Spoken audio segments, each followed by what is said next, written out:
Hola a todos, mi nombre es Ariel Vázquez.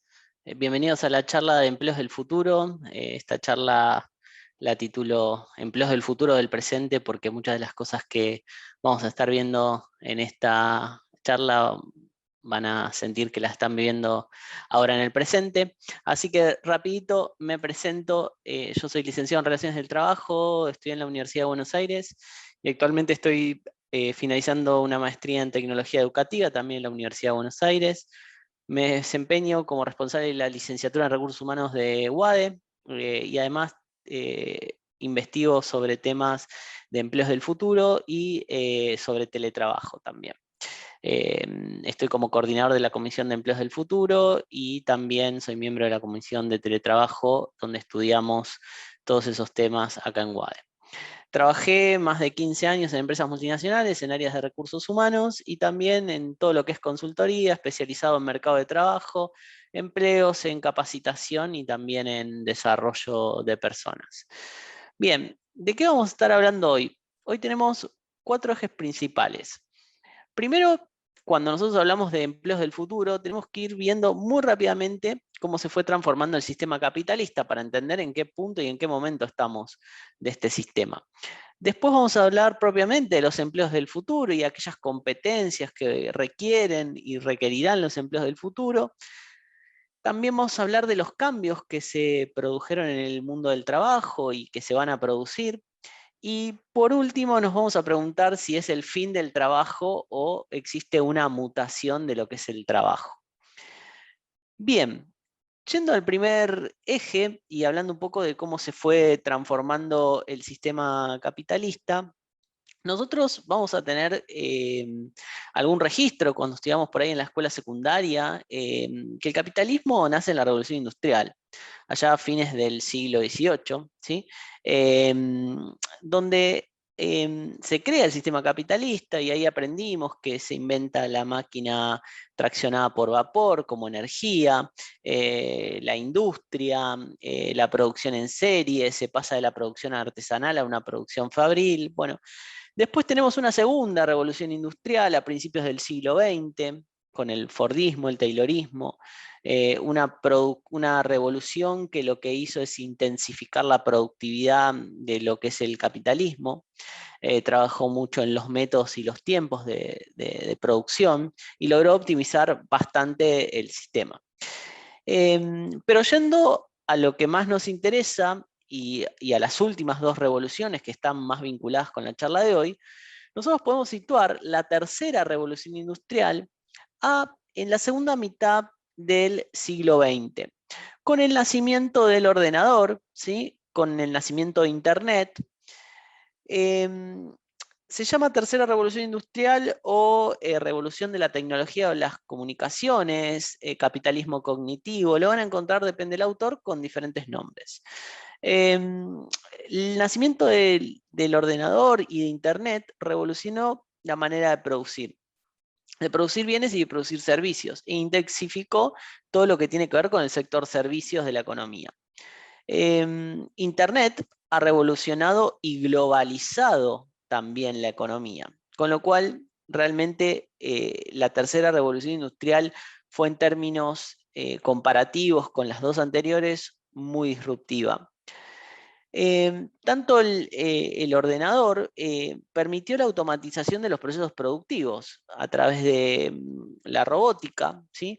Los procesos productivos se han podido automatizar y la mano de obra, eh, mucha de ella ha sido empezado a reemplazar por robots, ¿sí? Por algoritmos. Esto puso en primer plano el conocimiento, ¿no? Esta tercera revolución industrial tiene como centralidad el conocimiento. ¿Por qué? Porque sin conocimiento yo no puedo funcionar en este sistema donde tengo que saber comunicarme con ordenadores y donde tengo que saber comunicarme a través de Internet. Entonces, si bien el conocimiento es central para esta etapa, Yo digo que existe una dicotomía entre la centralidad de la persona y lo prescindible de la persona, porque por un lado, la tecnología creada en esta época necesita a la persona, porque es la persona la que tiene el conocimiento, pero por otro lado, la tecnología también hace prescindible a la persona que no posee el conocimiento. Y ahí es el primer dilema que genera esta tercera revolución industrial. Divide a las personas, a los trabajadores, entre aquellos que tienen el conocimiento y no, y se vuelven tan centrales o no de acuerdo al conocimiento que posean. Luego, en el siglo XXI, se habla de una cuarta revolución industrial, que si bien se basa y tiene sus bases en la tercera revolución industrial, tiene algunas características que la hacen particular. Digamos que es como una profundización de la tercera revolución industrial, porque se crean tecnologías como la inteligencia artificial, la tecnología en la nube, esto de poder operar sistemas a través de Internet, de poder también a través de Internet manejar objetos, el machine learning, ¿no? Esos algoritmos que aprenden de la conducta humana y de cómo nosotros vamos interactuando con ese algoritmo y van aprendiendo.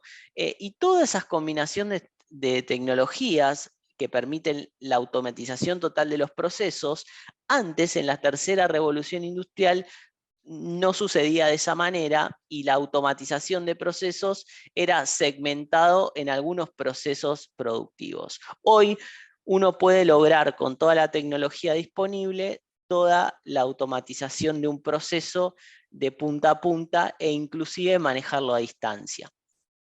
Bien, entendiendo un poco en el contexto que estamos parados de tercera y cuarta revolución industrial, tenemos que analizar puntualmente el mundo de hoy, un mundo VICA o VUCA, de acuerdo a si utilizamos las siglas en inglés o en castellano, y un mundo VICA es un mundo que son las iniciales de cuatro palabras que caracterizan a ese mundo, y es la volatilidad una de las características de este mundo, este ritmo al que están cambiando las cosas, ¿no?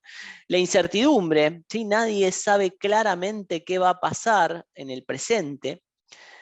Ambiguo, porque no tenemos la claridad de lo que significa cada suceso, no tenemos bien claro los sucesos hoy, bueno, el COVID, ¿no? Por ejemplo, no sabemos bien ni cómo se originó, ni cuándo va a terminar. Ni si las vacunas abordan toda la complejidad de este problema y van a terminar con el problema. Y en base a eso también, este mundo es un mundo complejo, donde múltiples factores inciden en las decisiones. Entonces, la verdad que estos conceptos ya estaban anteriores al COVID, pero creo que con lo que nos sucedió allá por el 2020, me parece que es un ejemplo claro de cuando hablamos de mundo VICA, ¿no? Eh, Estamos viviendo un planeta que cambia y pone en tensión al mundo del trabajo, ¿sí? Un planeta que cambia y pone en tensión al mundo del trabajo. Un mundo en emergencia crónica, según Alexandro Barico, un mundo que va a seguir viviendo este tipo de emergencias y que está muy relacionado, y si bien Barico no lo dice, con el planteo anterior del mundo VICA. Les recomiendo a todos si quieren leer a Barico The Game, ¿sí? Es un libro súper interesante sobre la sociedad digital. Y como les decía antes, este mundo que cambia y que pone en tensión al mundo del trabajo porque lo hace cambiar, nada mejor que lo que nos pasó con el COVID-19, cómo este mundo de emergencia crónica, este mundo VICA, ha impactado a través del COVID en el mundo del trabajo, ¿sí? Bien. Yendo a las características de los empleos del futuro, los empleos del futuro, digo, me animo a decir del presente también, y con todo este adelantamiento que ha tenido el empleo, ¿no? Con el tema del COVID, requieren, a mi juicio y de acuerdo a todos los autores que he leído, como dos grandes conjuntos de competencias: las soft skills, ¿sí? La inteligencia emocional, el liderazgo, las relaciones interpersonales, la creatividad, la capacidad de aprendizaje, la flexibilidad, la empatía. esas soft skills son aquellas que nos diferencian de los algoritmos, ¿sí? Son aquellas que nos van a permitir diferenciarnos de los algoritmos y no ser reemplazados por la tecnología. Son aquellas que nos diferencian. Y las hard skills son aquellas competencias que nos van a hacer poder dialogar de una mejor forma con la tecnología, ¿sí? Por ejemplo, el análisis de datos, esto que la tecnología nos da. Hoy la tecnología nos da muchísimos datos. Bueno, ¿cómo los analizo? ¿Cómo empiezo a dialogar con esos datos? Tener un pensamiento computacional, saber cómo piensa una computadora, cómo se formula un algoritmo.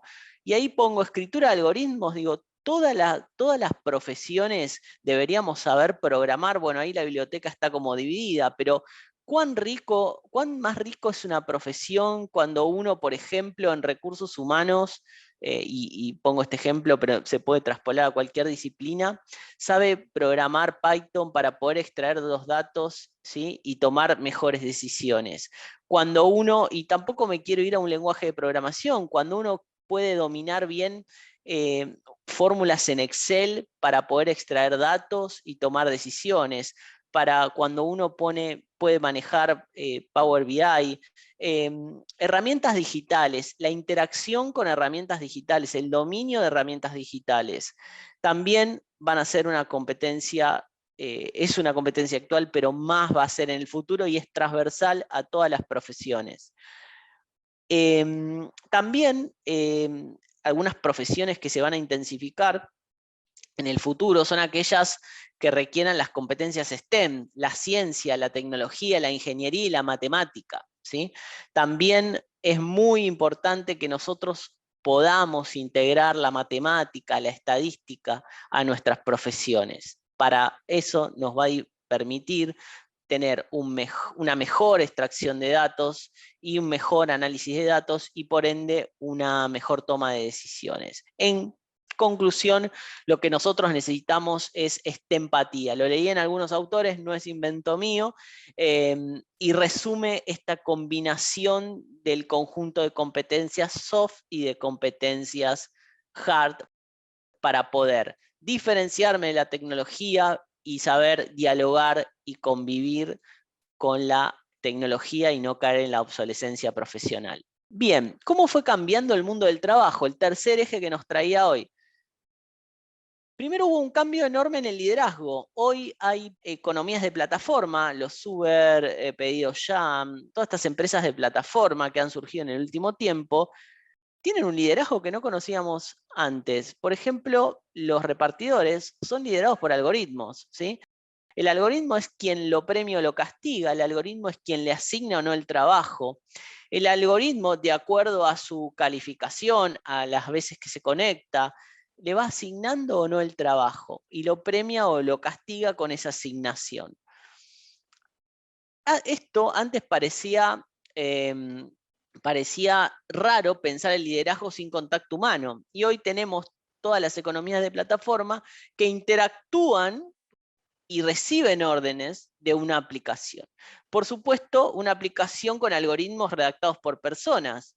Y ahí yo escuchaba el otro día en España que los sindicatos estaban pidiendo participación en la escritura de los algoritmos, porque los algoritmos eran los que terminaban gestionando la fuerza de trabajo. Esto muy curioso y podría hablar una hora acerca de ello.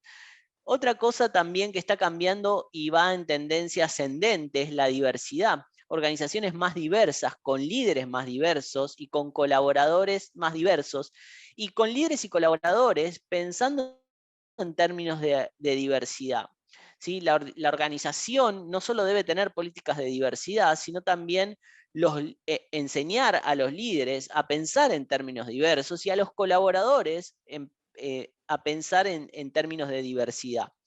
Y cuando digo diversidad me puedo referir a género, a capacidades, a raza, religión, bueno, en fin, todas las diversidades existentes, y las compañías por fin han entendido que esa diversidad hace más rico el producto final y la misión que tiene la compañía. Otra cosa que cambió y se adelantó muchísimo y va a cambiar muchísimo más son los espacios de trabajo. Esto que hablamos de la nube, ¿no? Cuando todo está en la nube, permite digitalizar el trabajo y permite el teletrabajo. Con lo cual hoy es muy indiferente si trabajo en la oficina, si trabajo en mi casa. Ahora bien, ahí hay una complejidad porque esta disociación entre espacio de trabajo que había antes, ¿no? Espacio de trabajo y espacio de casa. La oficina o la fábrica era un espacio de trabajo y mi casa era un espacio de ocio. Bueno, ahora está difuso. Si yo trabajo en mi casa, no sé cuándo es trabajo, cuándo es ocio, o es un poquito de trabajo, corto, un poquito de ocio. Y eso puede ser muy sano o muy perjudicial de acuerdo a cómo cada sujeto lo gestione. Todos somos muy diferentes en eso. Otra cuestión que está cambiando y va a cambiar de manera ascendente es la modalidad de contratación. Hay una crisis laboral de la relación de dependencia, hay una crisis de la relación de dependencia, esos contratos donde yo entraba a una empresa por tiempo indeterminado y me quedaba muchísimos años. Bueno, pareciera ser que las economías de plataforma, por ejemplo, que son estas nuevas empresas que han surgido en los últimos tiempos, no conviven con la relación de dependencia. Y todas las profesiones vamos a ir sufriendo ese tipo de cosas, ¿no? Esa mutación de la modalidad de contratación. Vamos hacia un mundo de trabajo por proyectos, de trabajo freelance, de crear nuestro propio trabajo. Vamos hacia ahí. Vamos cada vez menos hacia esa modalidad y esa relación salarial que planteaba la modalidad de relación de dependencia en términos legales. Si estamos en un mundo de emergencia crónica, en un mundo VICA, pareciera ser que la relación de dependencia no es muy amiga para las empresas en esos mundos con esta modalidad. Y es solo descriptivo, no es un juicio de valor, pero es un poco hacia dónde va la tendencia y a dónde yo creo, de acuerdo a lo que leo, que va a ir. También hay un cambio notorio en los vínculos, ¿sí? Esta convivencia generacional, se suman al empleo los centennials, gente que es nativa digital, y empiezan a convivir con baby boomers, empiezan a convivir con generaciones X, y ahí, si ya los millennials tenían ciertos rozos, bueno, imagínense cómo piensan los centennials. Y tenemos organizaciones pensadas por baby boomer y ejecutadas por millennials y centennials. Ahí hay como una turbulencia bastante compleja. Y después vamos hacia un mundo de agilidad. Necesitamos para un mundo VICA respuestas ágiles, empresas ágiles que den respuestas ágiles. Digo, no puedo estar en un mundo como el que describí y no responder a ese mundo con agilidad, porque llego tarde, porque me gana el otro, porque me gana la competencia. Cortito, un informe de teletrabajo presentado por CIPEC en mayo del año pasado, decía, ¿cuál es el potencial de teletrabajo del mercado argentino? Tomaron todas las actividades y dijeron, ¿cuántas de esas actividades se pueden teletrabajar en Argentina? Bueno, dio que más o menos el potencial de teletrabajo en Argentina, potencial, no es que se esté teletrabajando, pero el 30% de las actividades se podrían teletrabajar en el mercado de trabajo argentino, lo cual es bastante interesante. Y también lo contrarresta con un informe que se sacó en el 2017 el Ministerio de Trabajo, y donde dice que ni el 10% de las empresas teletrabajaban en Argentina. No hay datos más nuevos, por eso les traje tampoco CIPEC los encontró, pero bueno, es un dato referencial, ¿no? ¿Cuánto potencial de teletrabajo tiene nuestro mercado y cuánto efectivamente se teletrabajaba? Perfecto. En realidad, lo que necesitamos nosotros para poder adaptarnos a los empleos del futuro es un cambio en nuestro mindset. No significa más que eso. Y para mí, el algoritmo de la transformación tiene como 3 ejes: un estado presente, que dé infraestructura, ¿no? Que dé conexión. No podemos pensar una transformación digital en los empleos del futuro si a media hora de la ciudad de Buenos Aires tengo mala conexión a Internet, donde yo espero que pase todo por ahí en el futuro. Unas leyes que acompañen, ¿no? Leyes que promuevan la digitalización de la economía, que promuevan los empleos del futuro. Y una reconversión de la fuerza de trabajo. Digo, ¿estamos trabajando como Estado? ¿Qué políticas estamos haciendo para reconvertir la fuerza de trabajo? Digo, hay muchas profesiones que hoy ya se podrían reemplazar por tecnología y no se reemplazan porque no sabemos qué hacer con toda esa gente que quede expulsada en el mercado de trabajo. Entonces, también requiere inversión privada, para eso necesitamos un contexto más estable, económico, necesitamos crédito, necesitamos capacitación de la fuerza de trabajo, y ahí el privado tiene mucho para invertir en capacitación, puede contribuir muchísimo. Y necesitamos también sindicatos pensados para la era que viene, para el futuro. Sindicatos pensados para la era digital. Sindicatos que en su convenio colectivo prevean un trabajo híbrido, un trabajo a distancia. Y también ayuden y colaboren en reconvertir la fuerza de trabajo, dado que también la gente y los trabajadores que hay que reconvertir son sus representados. Y me parece que este trabajo debería ser tripartito. Y por último, les dejo 3 preguntas. ¿Es el fin del trabajo? ¿Qué trabajos desaparecerán? ¿Vamos hacia un ingreso ciudadano? ¿Es el fin del trabajo? A mi criterio no. Ahí estamos frente a una mutación grande del trabajo, donde va a haber mucha gente expulsada y el gran problema es reconvertirlos hacia los nuevos empleos. ¿Qué trabajos desaparecerán? Van a desaparecer todos esos trabajos que puedan llegar a ser automatizados. Ya se automatizaron un montón de trabajos y van a desaparecer en la medida que automatizar sea más barato. Cuanto la tecnología se ponga más barata y más accesible, más trabajos se van a reemplazar. Hoy hay muchísima tecnología ya disponible para reemplazar muchísimos trabajos. Me imagino trabajos como recepción, trabajos como cajeros, bancos, supermercados. Hoy existe toda la tecnología para hacerlo y muchos ya lo han hecho y ya han empezado a reemplazar. Entonces, cuanto menos competencias soft tenga mi trabajo, más reemplazado voy a poder ser por la tecnología. Y cuanto menos me adapte yo a interactuar con tecnología, también más fácil voy a ser reemplazado y mi trabajo va a desaparecer. Vamos hacia un ingreso ciudadano. Muchos países, como los nórdicos, han pensado en un ingreso ciudadano, en un ingreso solo por ser ciudadano, pensando en que mucha gente en el mediano plazo no va a tener trabajo y no va a haber plata en el mercado para demandar. Hicieron algunas pruebas, algunas salieron mejor, otras salieron peor, pero lo traigo para pensar que hay países ya que están pensando en que se va a generar algún tipo de inconveniente en términos de empleo, y lo más preocupante es que no va a haber dinero para demandar en la economía. Con lo cual las empresas cada vez producen más, pero si no hay empleo, no va a haber dinero para poder consumir eso que se produce.